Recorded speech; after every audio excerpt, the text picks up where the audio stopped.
வணக்கம். நான் உங்கள் தேவா. தட்டுங்கள் திறக்கப்பட்ட நம்ம சேனல் வந்து ஏழைகளுக்கு உதவுவதற்காக அந்த சேனல் உருவாகிருக்குது. கூடிய விரைவில் அந்த நல்ல காரியங்களை நீங்கள் பார்ப்பீங்க. அதே மாதிரி கடந்த வீடியோக்கள் எல்லாம் பல்வேறு கருத்துக்களை சொல்லியிருக்கிறேன்.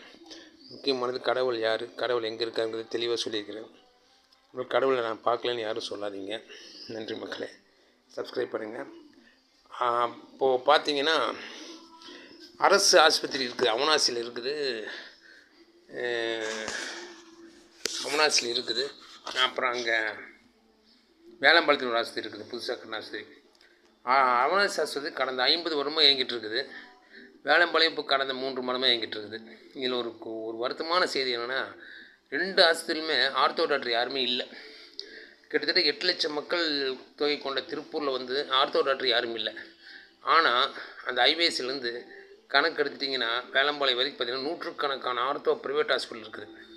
ஏதோ ஒரு விபத்து ஏற்பட்டுச்சு அப்படின்னா ஜிஹெச்சு கொண்டு போக முடியாது. ஏன்னா ஜிஹெச்சில் பார்க்குறதுக்கு ஆர்த்தோ டாக்டர் கிடையாது.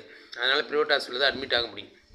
ப்ரைவேட் ஹாஸ்பிட்டலில் அட்மிட் ஆகிறப்ப அந்த இன்சூரன்ஸ் மூலமாக பணத்தை அவங்க வந்து இப்போ பல்வேறு கணக்கில் காட்டி பல்வேறு இதுகளை வச்சு அதுக்குன்னு ஒரு வக்கீல் வருவார், கேஸ் போடுவார், அவர் ஒரு கமிஷன் எடுத்துருப்பார். கடைசியில் பாதிக்கப்படுறவங்களுக்கு வந்து 5 லட்சம் வந்தாலும் கையில் ஒரு 50,000 தான் வரும்.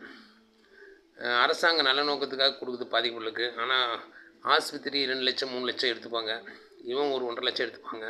வெறும் 50,000 மட்டும்தான் பாதிக்கப்படுறதுக்கு கிடைக்கும். இப்படி ஒரு மோசமான நிலைமை தான் இருக்குது. ஏன் ஆர்த்தோ டாக்டர் அரசு ஆஸ்பத்திரி செய்யலை? சிஸ்டம் சரியில்லை. அதனால தான் எல்லா அரசு ஆஸ்பத்திரியிலும் எல்லா டாக்டரும் இருக்கணும். அது வந்து அவனாச்சிலையும் கிடையாது, வேலம்பாளையத்துலையும் கிடையாது. மக்களாகி நீங்கள் சப்ஸ்கிரைப் பண்ணுங்கள். அது மூலமாக நம்ம கேள்விகள் கேட்குறதுக்கு நமக்கு வந்து வாய்ப்புகள் நிறைய உருவாகக்கூடிய வாய்ப்புகள் அதிகம். அதே மாதிரி பார்த்திங்கன்னா தர்மசாலா வந்து இப்போ நல்ல சாலை ஆயிடுச்சு. அதாவது எல்லாம் இப்போ சிக்கிட்டாங்க பண்ணிட்டாங்க. அப்படிங்கிறப்போ ஒன்றும் இல்லை, சிஸ்டம் சரியில்லை. 1000 கோடி கை மாறிச்சு, வேலை முடிஞ்சுது. தர்மசாலாக்கு எல்லாருமே மறந்துட்டாங்க, பிரச்சனை முடிஞ்சுது. இதெல்லாம் சாத்தியமாடினா சாத்தியம்தான். உதாரணத்துக்கு பார்த்திங்கன்னா ஹெல்மெட் போடல அப்படின்னா 1000 ரூபா ஃபைன் பண்ணுறாங்க.